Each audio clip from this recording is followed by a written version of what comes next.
175।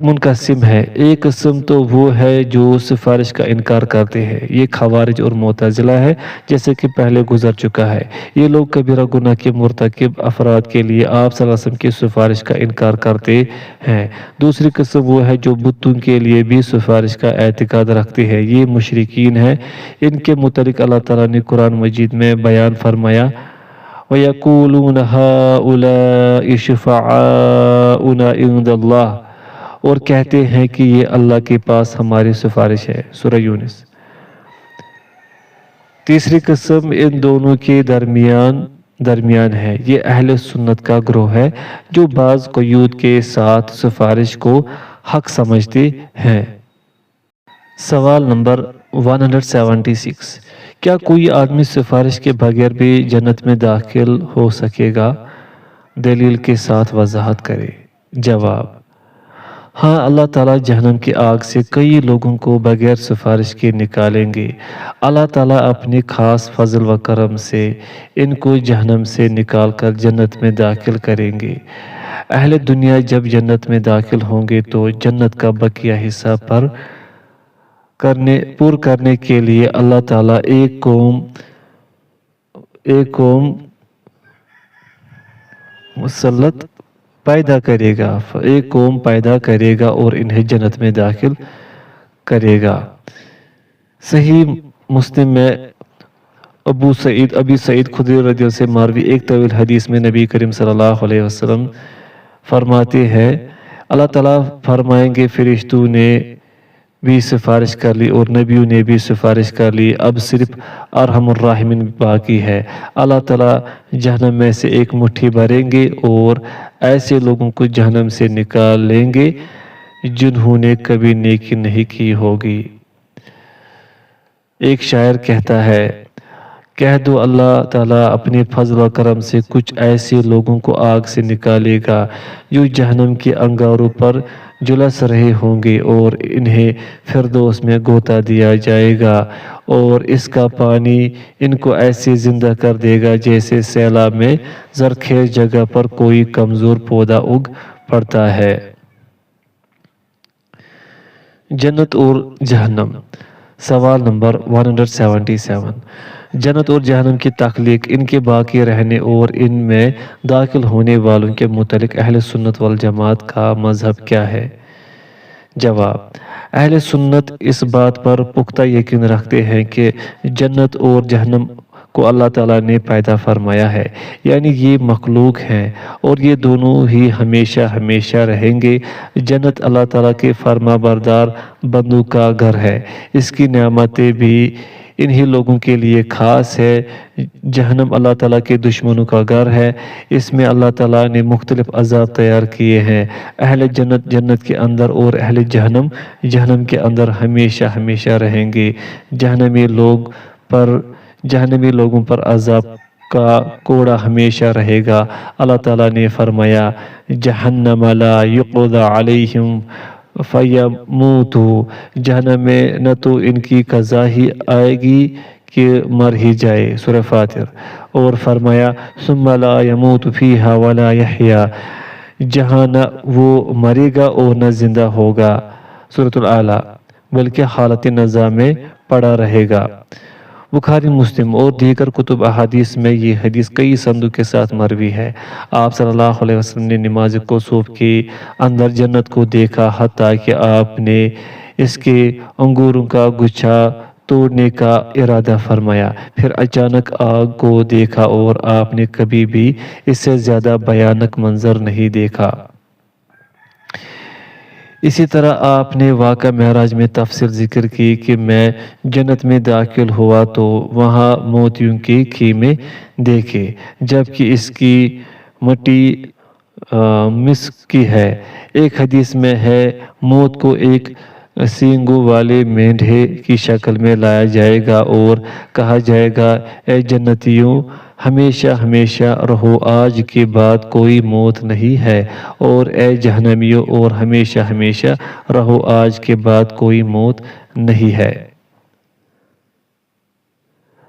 تقدیر کے 4 مراتب۔ سوال نمبر 178، تقدیر پر ایمان لانے کا بیان گزر چکا ہے، جیسے کہ سوال نمبر 40 میں اس کی وضاحت ہے۔ بتائیں کہ تقدیر کے مراتب کیا ہیں اور ہر مرتبہ کی دلیل کیا ہے؟ جواب: تقدیر کے 4 مراتب ہے۔ پہلا مرتبہ اللہ تعالیٰ کے لیے ازلی ابدی علم کا اثبات۔ اللہ تعالیٰ نے فرمایا، ان اللہ بکل شیء علیم، بے شک اللہ تعالیٰ ہر چیز کا جاننے والا ہے، سورۃ الانفال۔ اور کہا، وَأَنَّ اللَّهَ قَدْ أَحَاطَ بِكُلِّ شَيْءٍ عِلْمًا، اور اللہ تعالیٰ نے ہر چیز کو باعتبار علم گیر رکھا ہے، سورۃ الطلاق۔ صفت علم کے اس بات پر مزید دلائل سوال نمبر 91 میں گزر چکے ہیں۔ دوسرا مرتبہ، اور پھر اس بات پر ایمان کہ اللہ تعالیٰ نے تمام اشیاء کو لوح محفوظ میں لکھا ہوا ہے، چاہے وہ چھوٹی ہو یا پھر بڑی ہو، جو کچھ تھا اور جو کچھ ہونے والا ہے سب لکھا ہوا ہے۔ اس کی دلیل اللہ تعالیٰ کا فرمان ہے، ما اصاب من مصیبت فی الارض ولا فی انفسکم الا فی کتاب من قبل ان نبرأها ان ذلک علی اللہ یسیر۔ نہ کوئی مصیبت دنیا میں آتی ہے خاص تمہاری جانوں میں مگر اس سے پہلے کہ ہم اس کو پیدا کریں، یہ ایک خاص کتاب میں لکھی ہوئی ہے۔ یہ کام اللہ تعالیٰ پر بالکل آسان ہے، سورۃ الحدید۔ اور فرمایا، وَمَا مِن غَائِبَةٍ فِي السَّمَاءِ وَالْأَرْضِ إِلَّا فِي كِتَابٍ مُبِينٍ، آسمان و زمین کی کوئی پوشیدہ چیز ایسی نہیں جو روشن اور کھلی کتاب میں نہ ہو، سورہ نمل۔ اور فرمایا، وَكُلَّ شَيْءٍ أَحْصَيْنَاهُ فِي إِمَامٍ مُبِينٍ، اور ہم نے ہر ایک چیز کو ایک واضح کتاب میں ضبط کر رکھا ہے، سورہ یاسین۔ حضرت عبادہ بن صامت رضی اللہ عنہ نے اپنے بیٹے کو کہا، اے میرے بیٹے، تو اس وقت تک ایمان کی حلاوت کو محسوس نہیں کر سکتا جب تک اس بات پر یقین نہ کر لے کہ جو مصیبت تجھے پہنچتی ہے لکھی ہوتی ہے۔ میں نے نبی کریم صلی اللہ علیہ وسلم کو یہ فرماتے ہوئے سنا ہے کہ اللہ تعالیٰ نے سب سے پہلے قلم کو پیدا کیا اور اسے کہا کہ لکھو۔ اس نے عرض کی، اے میرے رب، میں کیا لکھوں؟ اللہ تعالیٰ نے فرمایا، ہر چیز کی تقدیر لکھو حتیٰ کہ قیامت قائم ہو جائے۔ اے میرے بیٹے، میں نے نبی کریم صلی اللہ علیہ وسلم کو یہ فرماتے ہوئے سنا، جو اس بات کا یقین نہ رکھے اور مر جائے، اس کا میرے ساتھ کوئی تعلق نہیں۔ مسند احمد کی روایت ہے، اللہ تعالیٰ نے سب سے پہلے قلم کو پیدا کیا اور اسے کہا لکھو۔ اس نے اس گھڑی سے لے کر قیامت تک وقوع پذیر ہونے والا سب کچھ لکھ دیا۔ تیسرا مرتبہ، اللہ تعالیٰ کی مشیت مرضی بہرحال ہو کر رہتی ہے، اس کو نافذ ہونے سے دنیا کی کوئی طاقت روک نہیں سکی اور نہ ہی اللہ تعالیٰ کو کوئی چیز عاجز کر سکتی ہے۔ تمام حوادث امور اللہ تعالیٰ کی مرضی سے واقع ہوتے ہیں۔ جو کچھ اللہ تعالیٰ نے چاہا وہ ہو گیا، جو اللہ تعالیٰ نہ چاہے وہ قطعاً نہیں ہو سکتا۔ اللہ تعالیٰ نے فرمایا، وَمَا تَشَاءُونَ إِلَّا أَن يَشَاءَ اللَّهُ رَبُّ العالمین، اور تم بغیر پروردگار عالم کے چاہے کچھ نہیں چاہ سکتے، سورہ التکویر۔ اور کہا، وَلَوْ شَاءَ اللَّهُ مَا اقْتَتَلَ الَّذِينَ مِن بَعْدِهِمْ، اور اگر اللہ تعالیٰ چاہتا تو یہ آپس میں نہ لڑتے، لیکن اللہ تعالیٰ جو چاہتا ہے کرتا ہے، سورۃ البقرہ۔ وَلَوْ شَاءَ اللَّهُ مَا اقْتَتَلُوا وَلَكِنَّ اللَّهَ يَفْعَلُ مَا يُرِيدُ، اور اگر اللہ تعالیٰ چاہتا تو یہ آپس میں نہ لڑتے، لیکن اللہ تعالیٰ جو چاہتا ہے کرتا ہے، سورۃ البقرہ۔ اور فرمایا، إِلَّا أَن يَشَاءَ رَبِّي، اگر میرا پروردگار ہی کوئی امر چاہے، سورۃ الانعام۔ اور فرمایا، مَا كَانُوا لِيُؤْمِنُوا إِلَّا أَن يَشَاءَ اللَّهُ، یہ لوگ ہرگز ایمان نہ لاتے ہاں اگر اللہ ہی چاہے، سورۃ الانعام۔ اور فرمایا، وَلَوْ شِئْنَا لَآتَيْنَا كُلَّ نَفْسٍ هُدَاهَا، اگر ہم چاہتے تو ہر شخص کو ہدایت نصیب فرما دیتے، سورہ سجدہ۔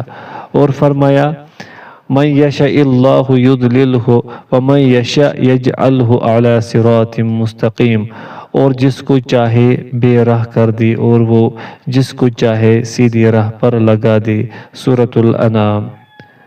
اور فرمایا وَلَوْ شَاءَ رَبُّكَ لَآمَنَ مَن فِي الْأَرْضِ، اور آپ صلی اللہ علیہ وسلم کا رب چاہتا تو تمام روئے زمین کے لوگ سب کے سب ایمان لے آتے۔ سورہ یونس۔ اور فرمایا انشاءاللہ، اگر اللہ تعالیٰ نے چاہا، امن و امان کے ساتھ۔ سورہ فتح۔ اور فرمایا وَلَوْ يَشَاءُ اللَّهُ لَانتَصَرَ مِنْهُمْ، اور اگر اللہ تعالیٰ چاہتا تو خود ہی ان سے بدلہ لے لیتا۔ سورہ محمد۔ چوتھا مرتبہ، اس بات کا پختہ یقین رکھنا کہ تمام اشیاء کو پیدا کرنے والا اللہ تعالیٰ ہے، وہ اکیلا ہی خالق ہے، اس کے علاوہ تمام چیزیں مخلوق ہے اور وہ ہر چیز پر قادر ہے۔ جو کچھ نظر آتا ہے، جو مخلوقات نظر نہیں آتی ہے، سب کو پیدا کرنے والا اللہ ہی ہے۔ اللہ تعالیٰ نے فرمایا قُلِ اللَّهُ خَالِقُ كُلِّ شَيْءٍ، اللہ ہر چیز کا پیدا کرنے والا ہے۔ سورۃ الرعد۔ اور فرمایا حل من خالق غیر اللہ، اللہ کے سوا اور کوئی بھی خالق ہے۔ سورۃ الفاتر۔ اور فرمایا بدیع السماوات والارض، وہ آسمان اور زمین کا موجد ہے۔ سورۃ الانعام۔ اور فرمایا واللہ خلقکم وما تعملون، حالانکہ تمہیں اور تمہاری بنائی ہوئی چیزوں کو اللہ ہی نے پیدا کیا ہے۔ سورہ الصافات۔ اور فرمایا الحمدللہ رب العالمین، سب تعریف اللہ کے لیے ہے جو تمام جہانوں کا پالنے والا ہے۔ اور فرمایا قال فرعون وما رب العالمین قال رب السماوات والارض وما بینہما ان کنتم موقنین، فرعون نے کہا یہ رب العالمین کیا چیز ہے؟ حضرت موسیٰ نے فرمایا وہ آسمان اور زمین اور ان کے درمیان کی تمام چیزوں کا رب ہے، اگر تم یقین رکھنے والے ہو۔ سورۃ الشعراء۔ ان چاروں مراتب پر ایمان رکھنا از حد ضروری ہے۔ تقدیر کی اقسام۔ سوال نمبر 179، تقدیر کی کتنی قسمیں ہیں اور تقدیر کی کتنی قسمیں ہیں، ہر ایک کی وضاحت دلیل کے ساتھ کرے۔ جواب، پہلی تقدیر وہ تقدیر جس کے اندر تمام مخلوقات شامل ہے، اس لحاظ سے کہ اللہ تعالیٰ ان کا خوب علم رکھتے ہیں اور ان کو لوح محفوظ میں لکھا ہے، ان کی تخلیق کو پسند فرمایا اور انہیں پیدا کر دیا۔ یہ وہی تقدیر ہے جس کا پہلے ذکر گزر چکا ہے۔ شاعر کہتا ہے، ترجمہ، ہمارے رب کا علم ہے، کتابت ہے، اس کی مشیت اور خلقت ہے، وہی ایجاد کرتا ہے اور وہی ان کو پورا کرتا ہے۔ اس کے دلائل پہلے گزر چکے ہیں۔ دوسری تقدیر، تقدیر عمری، اس کا مطلب درج ذیل ہے، بندوں کا رزق، ان کی عمر، ان کا عمل، بدبختی، خوش نصیبی سے متعلق تقدیر۔ حضرت عبداللہ بن مسعود رضی اللہ عنہ فرماتے ہیں ہمیں یہ بات نبی کریم صلی اللہ علیہ وسلم نے بیان فرمائی، وہ سب سے بڑھ کر سچے ہیں۔ تم میں سے ہر ایک اپنی ماں کے پیٹ میں 40 دن تک نطفہ کی شکل میں رہا، پھر وہ 40 دن علقہ کی صورت بنا، پھر 40 دن مضغہ کی صورت رہا، پھر اس کی طرف فرشتہ بھیجا گیا، اس کو 4 چیزیں لکھنے کا حکم دیا گیا، وہ اس کا رزق لکھتا ہے، اس کی عمر لکھتا ہے، اس کی بدبختی یا خوش نصیبی لکھتا ہے۔ تیسری تقدیر وہ سنوی، سالانہ تقدیر ہے، اس کی دلیل اللہ تعالیٰ کا یہ فرمان ہے فیہا یفرق کل امر حکیم، اسی رات میں ہر ایک مضبوط کام کا فیصلہ کیا جاتا ہے۔ سورہ دخان۔ حضرت ابن عباس رضی اللہ عنہما فرماتے ہیں لیلۃ القدر میں سال بھر کے اعمال لکھے جاتے ہیں، بلائی برائی، رزق، موت، حتیٰ کہ حجاج کی تفصیل لکھی جاتی ہے کہ کہا جاتا ہے اس سال فلاں فلاں آدمی حج کرے گا۔ حضرت حسن، مجاہد، قتادہ فرماتے ہیں رمضان مبارک کے اندر جو لیلۃ القدر ہے، اس میں تمام لوگوں کی عمریں، اعمال، رزق اور جو کچھ اس سال میں ہونا ہو لکھا جاتا ہے۔ چوتھی تقدیر وہ تقدیر یومی، دن ہے، اللہ تعالیٰ فرماتے ہیں کل یوم ہوا فی شان، وہ ہر روز کسی کام میں لگا ہوتا ہے۔ سورۃ الرحمن۔ امام حاکم نے اپنے صحیح میں حضرت ابن عباس رضی اللہ عنہما کا قول نقل کیا ہے، اللہ تعالیٰ نے لوح محفوظ کو سفید موتیوں سے بنایا، اس کے دونوں گتے سرخ یاقوت کے ہیں، اس کا قلم اور کتابت نور کا ہے، اس کی چوڑائی زمین و آسمان کی ساخت کے برابر ہے، اللہ تعالیٰ روزانہ اس کو 360 دفعہ دیکھتے ہیں، ہر نظر کے بدلے میں اللہ تعالیٰ کئی مخلوقات کو پیدا کرتا ہے اور مارتا ہے، عزت دیتا ہے اور جس طرح وہ چاہتا ہے کرتا ہے۔ اسی لیے اللہ تعالیٰ نے فرمایا کل یوم ہوا فی شان، وہ ہر روز کسی کام میں لگا ہوتا ہے۔ مفسرین نے اس آیت کی تفسیر میں فرمایا اللہ تعالیٰ کی یہ شان ہے کہ بے شک وہ مارتا ہے، زندہ کرتا ہے، رزق دیتا ہے، بعض لوگوں کو عزت دیتا ہے اور بعض کو ذلیل کرتا ہے، مریض کو شفا دیتا ہے اور ضرورت مند کی ضرورت کو پوری کرتا ہے، مصیبت ختم کرتا ہے، دعا قبول کرتا ہے، سائل کو دیتا ہے اور گناہ معاف کرتا ہے۔ اسی طرح اس کے دیگر افعال ہیں جن کا شمار ممکن نہیں ہے۔